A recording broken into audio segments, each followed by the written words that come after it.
요즘 국내의 정세를 보면 참 불안감이 있습니다. 사드 문제가 참 시끄럽죠. 그래서 이 사드가 자기가 사는 땅에 배치 안 되기를 바라면서 데모도 하고 또 여기저기 그 일로 참 국민이 분열되고 있습니다. 또 이 일로 인해서 잘 아시는 것처럼 중국은 우리와 점점 관계를 멀게 하고 그래서 우리 입지가 참 좁아지고 어렵습니다.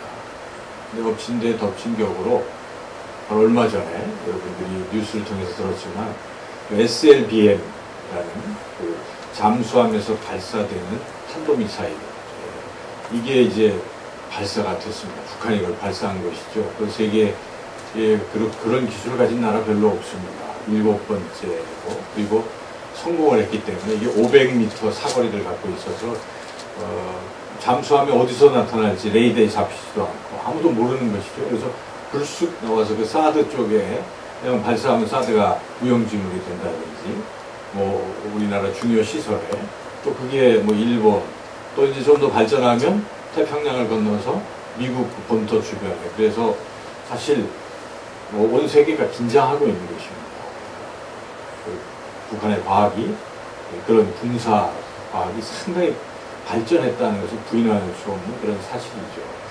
이런 여러 가지 사태 속에서 우리가 그냥 상식적으로 생각해만 해도 이 한반도가 참 굉장히 위험하다 이런 생각을 지울 수가 없습니다. 그 6.25 전쟁 같은 게 다시 발생하지는 않을까 이런 걱정도 없는 게 아니죠. 근데 6.25 전쟁 같은 전쟁이 터지면 그때하고 다릅니다. 이건 핵이 있기 때문에 그냥 남북한 공이 다 멸망하는 것입니다. 그리고 뭐 전쟁 없어지는 것이죠. 굉장히 우리가 위험한 상황 속에 놓여 있습니다. 생각하면 생각할수록 더 긴장되고 위험하게 느껴지지 않을 수가 없는 것이죠. 이런 참 절박하고 어려운 이런 상황 속에서 우리가 누구를 의지해야 되는가? 여러분 여호사밧 왕이 그 강대국이 쳐들어왔을 때에 그 약한 자, 자기인 약한 자, 이 강한 자 사이에 오직 주님만 바라보나이다. 그렇게 간절히 기도했지 않습니까? 그 기도를 하나님 들으시고 그 대군을 다 물리쳐 주셨던 것을 우리는 성경을 통해서 알 수 있습니다. 우리가 해야 할 일은 오직 주님만 바라보고 의지해야 될 줄로 믿습니다. 주님은 힘이 되시고 또 생명이 되실 뿐만 아니라 이 세상에 이러한 불화하고 긴장관계에 있고 이런 전쟁들을 없애주실 수 있는 평강의 왕이십니다. 주님이 이 문제를 해결해 주실 것입니다. 그래서 우리가 주님을 바라봐야 된다는 것이죠. 우리 예수님은 이 땅에 평강의 왕으로 오셨습니다. 예수님이 평강의 왕으로 오실 것은 이미 구약의 이사야 선지자를 통해서 하나님께서 우리에게 예언해 주셨던 것이죠. 그래서 이사야서 9장 6절에 이는 한 아기가 우리에게 낳고 한 아들을 우리에게 주신 바 되었는데 그의 어깨에는 정사를 메었고 그 이름은 기묘자라 모사라 전능하신 하나님이라 영존하시는 아버지라 평강의 왕이라 할 것입니다. 이렇게 평강의 왕으로 오신다고 예언이 되었습니다. 과연 그 예언대로 예수님께서 이 땅에 오셨습니다. 예수님께서 이 땅에 태어나실 때 누가복음에 보면 하늘의 천사가 찬양하는데 무엇이라고 찬양합니까? 누가복음 2장 14절에 이렇게 기록되어 있습니다. 지극히 높은 곳에서는 하나님께 영광이요 땅에서는 하나님이 기뻐하시는 사람들 중에 평화로다 하니라. 평화로다. 예수님이 태어나심으로 평화가 임한다는 것입니다. 그러므로 우리 예수님은 이 땅의 불화와 이 땅의 전쟁과 그 모든 긴장을 다 해소해 주실 수 있는 분이시라는 것입니다. 예수님은 이 땅에서 이 십자가에 이제 달려 돌아가시기 전에 제자들에게 이러한 평강을 주셨습니다. 제자들이 예수님이 떠난다고 할 때 어땠습니까? 마음이 근심했습니다. 두려움 속에 있었습니다. 그럴 때 우리 예수님께서 그 제자들을 향해 말씀하십니다. 요한복음 14장 27절에서 이렇게 말씀하십니다. 평안을 너희에게 끼치노니 곧 나의 평안을 너희에게 주노라. 내가 너희에게 주는 것은 세상이 주는 것과 같지 아니하리라. 너희는 마음에 근심하지도 말고 두려워하지도 말라. 이렇게 주님은 평안을 주시는 분이십니다. 불안, 불평, 우리 안에 내부적으로 근심, 걱정 다 떨쳐버리고 평안을 주시고, 사람들과 사람 사이에 그 깨어진 것들도 평안스럽게 해주시고, 또 하나님과 우리 사이에 막혔던 그러한 일들도 다 화목하게 하시는 분이 바로 우리 예수님이십니다. 우리 예수님은 우리와 하나님 사이에 이 깨어진 화목을, 이 깨어진 이 불화를 화목하게 하시려고 십자가에서 죽으신 줄로 믿습니다. 예수님이 십자가에 죽으심으로 화목제물로 드려짐으로써 하나님과 원수되었던, 죄 때문에 원수되었던 우리를 하나님과 화목하게 하신 것이죠. 그래서 예수님은 화목하게 하시는 분이신 것입니다. 그런데 뜻밖에도 오늘 우리가 읽었던 이 말씀 속에서 예수님은 우리가 전혀 이해할 수 없는 그러한 말씀을 하고 계십니다. 우리 오늘 본문의 말씀에 10장 34절 다 같이 한 목소리로 읽겠습니다. 내가 세상에 화평을 주러 온 줄로 생각하지 말라. 화평이 아니요 검을 주러 왔노라. 참 이해하기가 어려운 말씀입니다. 우리가 이 말씀을 그냥 읽을 때 어떻게 이해해야 되겠습니까? 예수님은 분명 우리에게 화평, 평화, 평안, 그것을 샬롬을 우리에게 주러 오신 분이시잖아요. 그런데 예수님께서 지금 제자들에게 나는 화평을 주러 오지 않았고 검을 주러 왔노라 이렇게 말씀하실 때 우리가 이 말씀을 어떻게 이해하겠습니까? 어떻게 깨달아야 하겠습니까? 이 말씀은 지금 누구에게 하신 것입니까? 제자들에게 하신 것입니다. 제자들에게 하신 것입니다. 무언가 지금 제자들이 처한 특별한 상황 속에서 하시는 말씀이다. 우리가 그렇게 이해해야 하는 것이죠. 이 말씀은 그냥 일반론적으로 예수님은 자칫, 그러니까 이 하나님의 말씀을 잘못 이해하는 사람들은 문맥에서 보지 아니하고 한 절씩 떼서 보니까 참 위험해지는 것이죠. 이 한 절 말씀만 읽고 예수님은 이런 분이다 하고 그렇게 얘기한다면 잘못된 이해겠죠. 그래서 우리는 이 전체적으로 다 문맥 속에서 주님이 왜 이 말씀을 하셨을까를 잘 이해해야 한다는 것입니다. 주님께서 왜 이 말씀을 하시고 계시냐면 지금 제자들에게 무언가를 교훈해 주시려고 이 말씀을 미리 하고 계신 것이죠. 제자들이 처한 특별한 상황에서 하시는 말씀인데 그것은 제자들이 어떤 상황이냐면 제자들이 예수님의 복음을 전파하면 세상의 사람들이 다 좋다라고 다 받아들이는 게 아니지 않습니까? 여러분들도 전도하면 사람들이 막 잘한다고 칭찬합니까? 그렇지 않습니다. 전도할 때 어떤 사람은 받아들이지만 어떤 사람은 그것을 받아들이지 않는 것입니다. 그리고 반대합니다. 그리고 그렇게 전하는 사람을 도리어 대적합니다. 싸울 수도 있어요. 여러분 전도하다가 싸움 난 적도 있잖아요. 전하는데 잘 안 받아줄 때 화가 나가지고 싸우게 돼요. 화가 내면 안 되지만은 이제 그런 일들이 생긴다는 것입니다. 지금 그런 상황을 말씀하고 있는 것이죠. 우리 예수님께서 제자들에게 너희들이 세상에 나가서 나를 전하면 예수님의 그 복음을 전하면 세상 사람들 가운데는 너희와 다투는 분쟁이 있을 것이다. 이것을 예수님이 지금 말씀하고 있다 하는 것이죠. 그런데 거기 한 걸음 더 나아가서 복음을 전했을 때 그것을 받아들이지 않고 분쟁하는 사람들 가운데에는 가족도 있을 수 있다는 것입니다. 가족도 반대할 수 있고 그것 때문에 가족과 불화할 수도 있다는 것입니다. 주님이 그것을 말씀하시는 것이죠. 그래서 이 말씀을 선언하시고 이어서 주님이 뭐라고 말씀하십니까? 35절, 36절 같이 한번 읽어보겠습니다.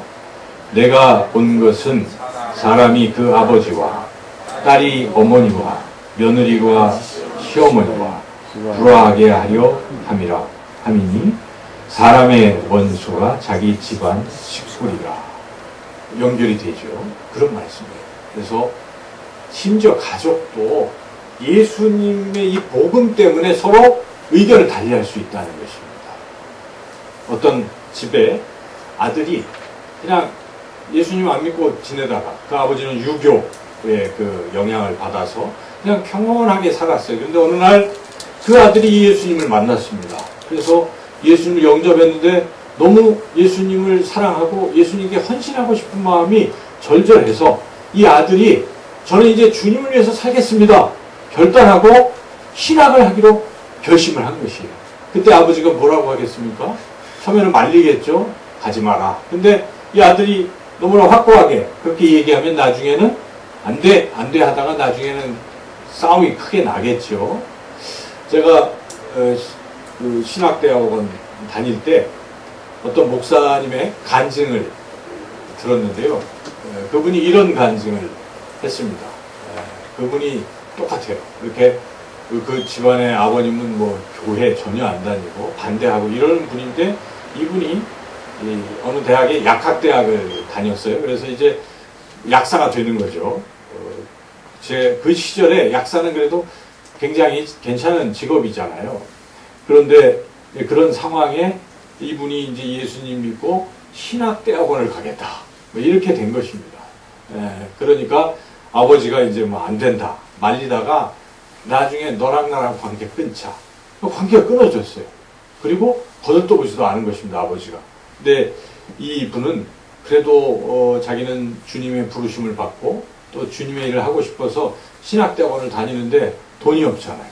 그러니까 식사도 거르고 뭐 그러면서 근근히 그래서 목사가 된 것이죠. 그 이제 간증을 이제 하시는 것을 제가 들었습니다. 저는 그 간증을 그때 들으면서 참 깊은 감동을 받았습니다. 왜냐하면 그분이 진짜로 주님을 너무 사랑하기 때문이에요. 그가 아버지보다도 주님을 더 사랑하기 때문에 그 길을 가는 것입니다. 우리가 다 효자들이잖아요. 부모님께 효도하고 싶고 그런데 그런 문제에 있어서는 때로는 그렇게 다툼이 있을 수 있다 하는 것입니다. 예수님을 따라가는 제자는 그 무엇보다 예수님을 사랑해야 된다 하는 것입니다. 때로는 부모님보다 또 자녀들보다 예수님을 더 사랑해야 주님을 따라갈 수 있는 것이죠. 주님이 그래서 말씀하시는 거예요. 그 제자들에게 나를 진짜 따라오려고 하느냐 하면서 하시는 말씀 37절 말씀 오늘의 결론의 말씀인데요. 같이 한번 말씀을 읽겠습니다.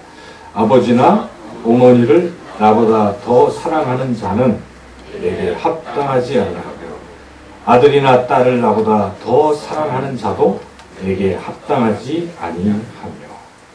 참 어려운 얘기예요. 그렇죠. 여러분 자녀들 사랑하시지 않습니까?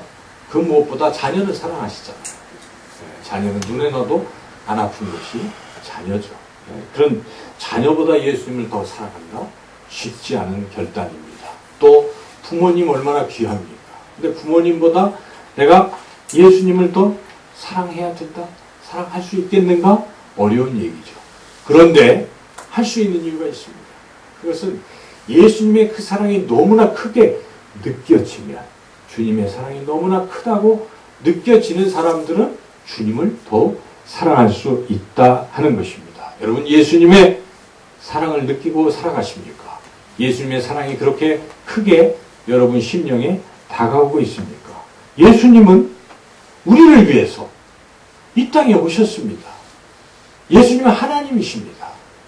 여러분 빌립보서 2장 6절 8절에 나오잖아요. 그는 근본 하나님의 본체시고 동등하시나 그것을 다 비우고 버리고 낮추시고 우리와 같은 사람의 모습으로 오셨다라고 사도 바울은 분명하게 우리에게 증언하고 있습니다. 예수님은 하나님이세요. 그런데 그 하나님께서 높고 높은 보좌를 버리시고 이 낮고 낮은 땅 위에 사람의 모습으로 오신 이유가 무엇입니까?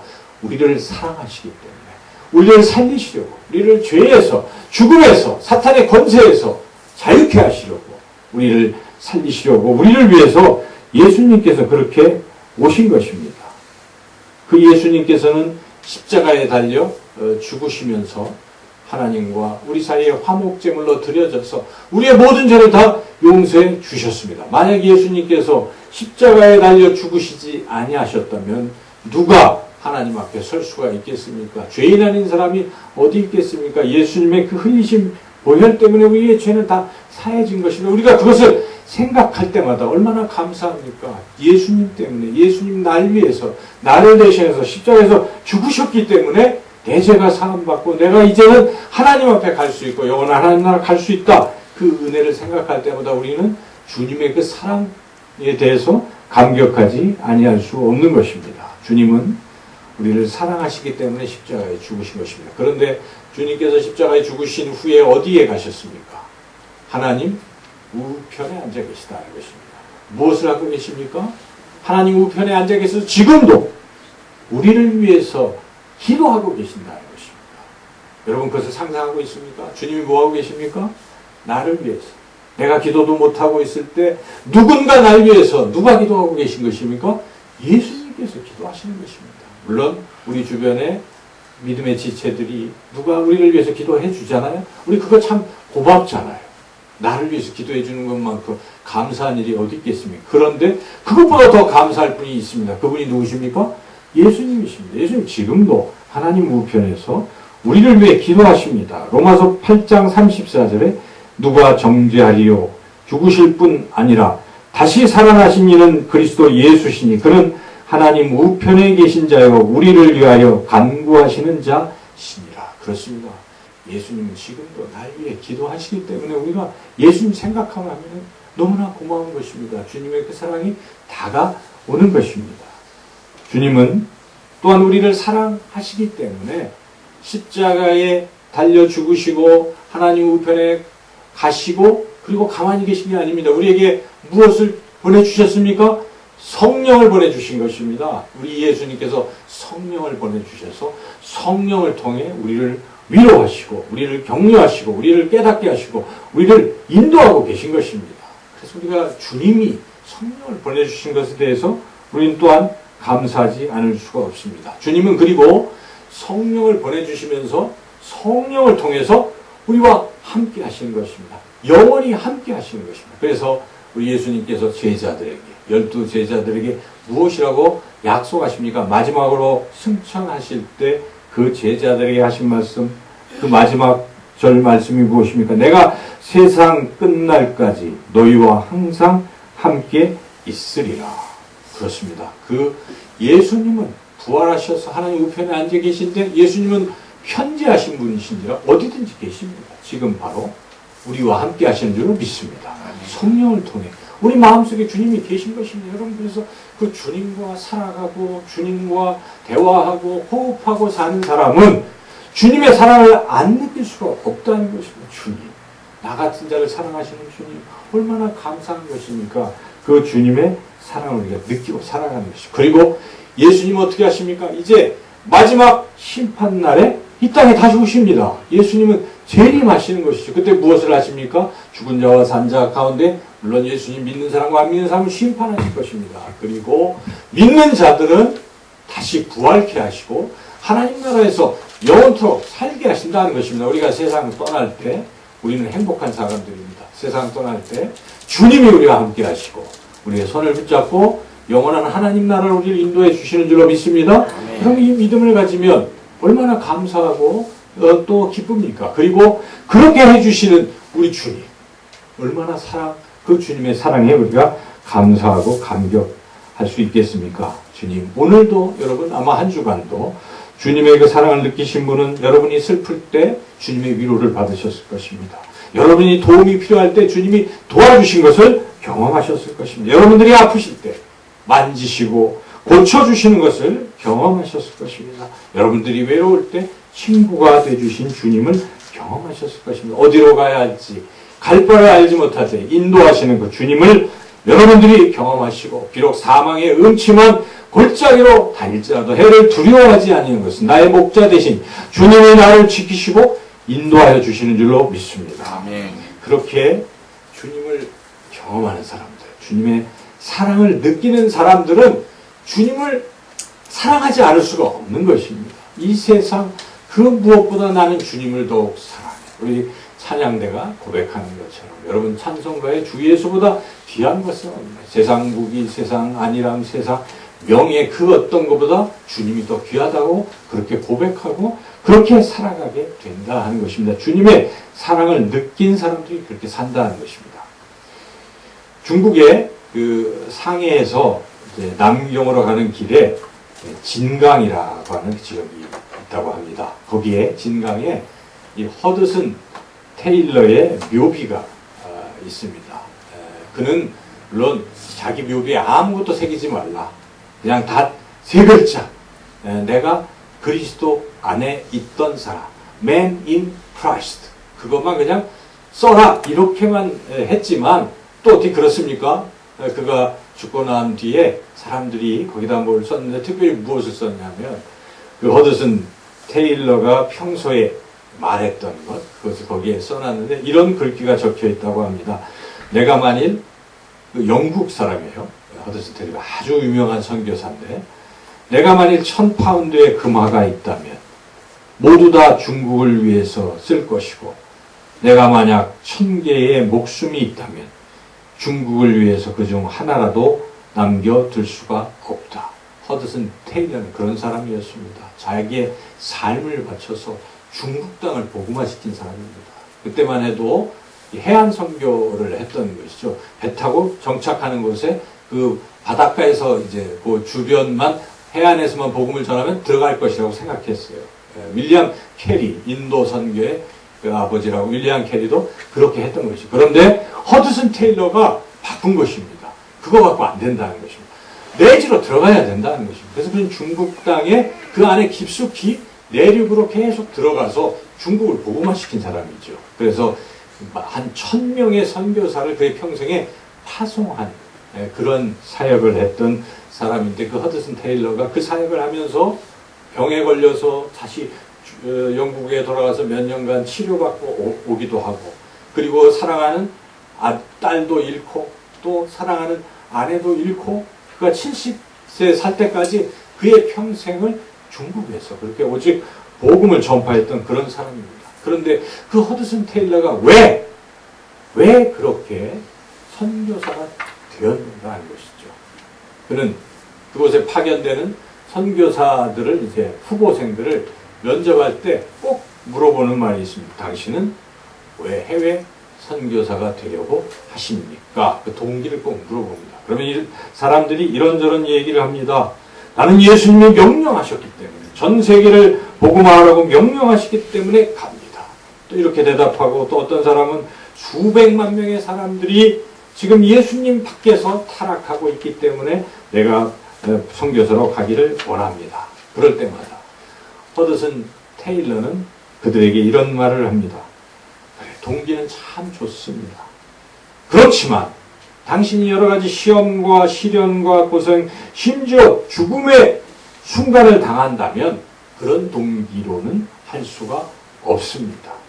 오직 한 가지만이 그 어려운 시험과 시련을 견디게 해줍니다. 바로 그리스도의 사랑입니다. 십자가의 사랑입니다. 예수님께서 나 때문에 죽으셨다는 그 사실 때문에 그것 때문에 가는 것이라고 그가 말했다는 것입니다. 그는 예수님의 사랑에 매여서 예수님의 사랑이 사슬이 되었기 때문에 그렇게 그의 평생을 그곳에서 복음을 전파하고 주님의 사도로 살아갔다 하는 것입니다. 사도 바울은 이렇게 고백합니다. 고린도후서 5장 13절 14절 우리가 만일 미쳤어도 하나님을 위한 것이요 정신이 온전하여도 너희를 위한 것이니 그리스도의 사랑이 우리를 강권하시는도다. 우리가 생각하건대 한 사람이 모든 사람을 대신하여 죽었은즉 모든 사람이 죽은 것이라. 그리스도의 사랑 우리를 강권하시는도다. 사도 바울이 왜 그렇게 그 많은 곳에 목숨을 걸고 복음을 전파하고 다녔는지 그 이유를 지금 분명하게 말씀하는 것이고 무엇입니까? 예수님의 사랑 때문에 한다는 것입니다. 여러분, 교회에서 왜 봉사를 하십니까? 왜 힘들고 어려운데 하필 이 조그마한 이 교회에서 여러분 섬기고 계십니까? 아픈 허리, 아픈 무릎, 2시간이 넘는 거리를 마다하지 않고 그 누구보다 가장 먼저 일찍 교회에 나와서 봉사를 하며 예배를 드리러 오십니까? 왜 한 달 내내 땀 흘려 번 그 귀한 돈을 대부분을 왜 하나님께 드리십니까? 그 이유가 무엇입니까? 자기 이름을 높이려고 하는 것이겠습니까? 예수님이 나를 위해 죽으셨기 때문에, 예수님을 사랑하기 때문에 그렇게 하시는 줄로 믿습니다. 아멘. 예수님을 3번씩이나 부인하고 도망쳤던 베드로. 우리 같으면 얼마나 믿겠습니까? 그렇지만 예수님은 여전히 변함없이 그 베드로를 사랑하셨다는 것입니다. 그래서 부활하신 후에 갈릴리 바닷가에 다시 불렀습니다. 베드로는 그 사랑하시던 주님, 그 3번씩이나 부인하며 배신했던 것에 그 죄책감에 얼굴도 들지 못하고 그 예수님을 바라보지도 못하고 있었습니다. 그러한 베드로. 그 베드로를 예수님 너무나 사랑하셨기 때문에 그의 그 죄책감을 없애주시려고 3번씩이나 물으시는 것입니다. 내가 이 사람들보다 나를 더 사랑하느냐? 베드로가 3번씩 계속해서 대답합니다. 주님, 그러하나이다. 내가 주님을 사랑하는 줄을 주께서 아시나이다. 주님 모든 것을 아시오매 내가 주님을 사랑하는 줄을 주님께서 아시나이다. 만약 예수님께서 지금 이 순간에 우리에게 네가 부모님보다, 내 배우자보다, 내 자녀보다, 내 직업보다, 내 권력보다, 그 모든 것보다 나를 더 사랑하느냐? 그렇게 물어보신다면 여러분 무엇이라 대답하시겠습니까? 주님의 사랑에 매여서 그 사랑이 사슬이 되어서 이 세상 그 무엇보다 주님을 가장 사랑하시는 주님의 참된 제자들로 살아가시기를 주님의 이름으로 축원합니다. 아멘. 좋으신 하나님 감사합니다. 우리는 참 부족하고 아무것도 할 수 없는 연약한 존재입니다. 그러나 주님이 우리를 주목하시고 택하셔서 주님의 자녀로 또한 주님의 제자로 불러주신 줄로 믿습니다. 성령님 역사해 주셔서 주님의 그 크신 사랑을 늘 깨달아 알아서 그 사랑 때문에 주님을 더욱 사랑하며 주님을 따라가는 우리 모두가 되게 해 주시기를 간절히 원하옵고 예수님의 이름으로 기도드리옵나이다.